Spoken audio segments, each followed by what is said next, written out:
Alors j'écoutais quelqu'un sur Fréquence chrétienne nous dire à quel point il aimait lire la Bible et à quel point dans la Bible il n'y a pas de mauvaise passion. En plus c'est des passions tristes. Moi j'ai l'impression au contraire qu'il y en a. Il y en a, et notamment dans les évangiles. Parce que les évangiles sont marqués par la jalousie, par l'envie. Envie de ce qu'ont les juifs, envie d'être comme les juifs. Il y a un mimétisme de toute façon. Et ça, je n'appelle pas ça une bonne passion. Vouloir imiter l'autre, vouloir se substituer à l'autre, c'est pas une bonne passion.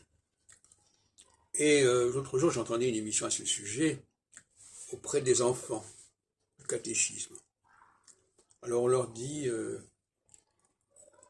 on leur explique, n'est-ce pas, qu'il n'était pas juste que les Juifs soient un peuple élu, que c'était pas normal, qu'il n'y avait pas de raison. Et donc tout ça, c'est un discours qui s'adresse à la jalousie, bien évidemment.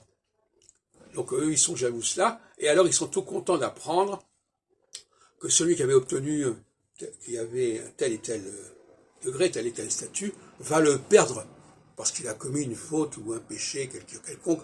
Le péché, c'est ce qui permet, d'une manière ou d'une autre, de faire tomber l'autre de son piédestal. Et tomber de son piédestal, ça correspond à une mauvaise passion. J'ai envie qu'il tombe, j'ai envie qu'il chute, j'ai envie qu'il trébuche. Je ne rêve que de ça.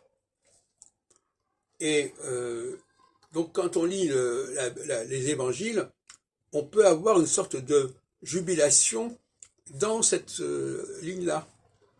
Je jubile parce que je vois l'autre tomber, parce que je vois l'autre commettre d'une faute, et je le vois être puni pour sa faute. Parce que la punition, le fait que l'autre soit puni, c'est aussi une certaine jubilation, c'est aussi une mauvaise passion. Donc faisons attention, je ne suis pas du tout certain que dans les évangiles, il n'y a que des hautes valeurs et hautes vertus qui soient louées.